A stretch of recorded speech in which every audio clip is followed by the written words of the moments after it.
Most people think they know how to make chicken Parmesan, but they are actually serving up a soggy, flavorless mess.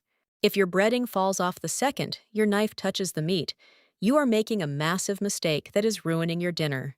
Today, I'm going to show you exactly how to get a crust so crispy it stays crunchy, even under a blanket of sauce and melted cheese.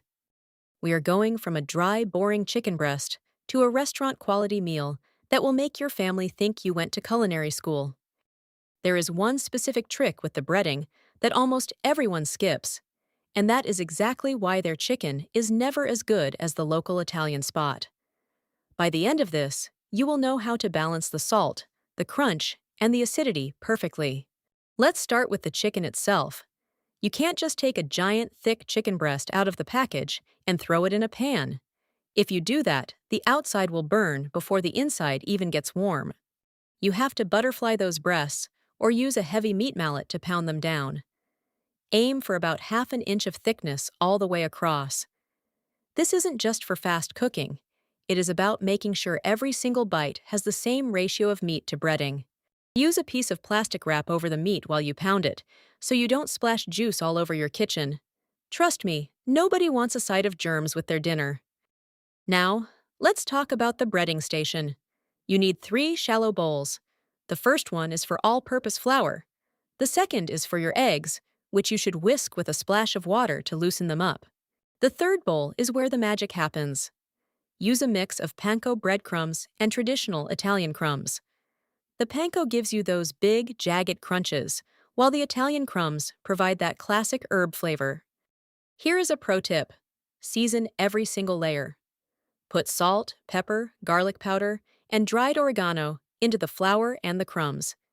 If you only season the meat, your crust will taste like cardboard. The biggest challenge people face is the soggy bottom. This happens when your oil isn't hot enough. If the oil is cold, the breading acts like a sponge and just soaks up grease. You want your oil at about 350 degrees. If you don't have a thermometer, drop a small piece of bread in the oil. If it sizzles and bubbles immediately, you are ready to go. Fry the chicken for about 3 or 4 minutes on each side until it looks like a golden sunset. Once the chicken is fried, move it to a wire rack, not a paper towel. A paper towel traps steam, which kills the crunch. For the sauce, don't use the cheap stuff filled with sugar. Get some crushed San Marzano tomatoes, fresh garlic, and a bit of basil.